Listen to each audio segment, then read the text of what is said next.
This is from the short video where it has the cracked faceplate. Let's take a look at it a little bit closer and see what happened. Now I've seen a couple of them crack in this area, which is quite annoying. You can see it's right through the lettering. On the back side here you can see it as well. Right through right through the thick part and then through the thin part as well. And what I think is happening is that Thomson does this really nice job machining everything. They used billet blocks to machine from.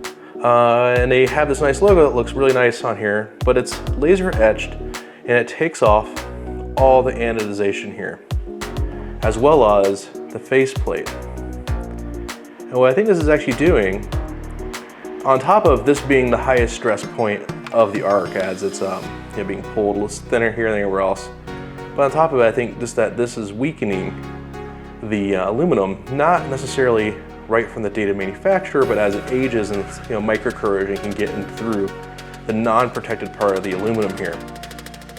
Yeah, I've actually seen them crack in here, along the bolts and a couple other spots as well.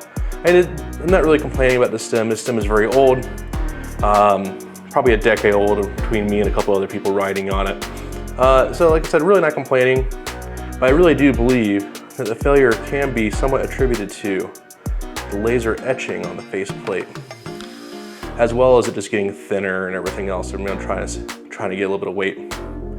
And yeah, so I've actually seen a couple of other faceplates fail on stems. Not necessarily sure if it's a similar thing, but I've had them, crack. I've had them in a couple other spots. So one thing I want to kind of say above everything else is you don't want to save weight on your stem. Your stem is not the right location to save weight. I also think that non-laser etched logos might be a little bit better. I also think that forged stems are actually a little better than CNC billet stems, because it has to do with the way it aligns the grains through the structure of the stem. As you can see, they also have anodizing along here around the steer tube clamp. And if the steer tube clamp failed, that would be a far worse place to fail than on the faceplate. Yeah, that might sound a bit ridiculous because faceplate holds in your handlebars, but you're holding your handlebars, you can stop the rotation, and this wouldn't have failed to the point where it probably ripped out of the stem. But if it fails here, you have no way of actually controlling position of the steer tube through the stem, as you're not actually physically holding on to the steer tube itself. Just something to think about and look into in the future. Well, that's it for today. Thanks for watching.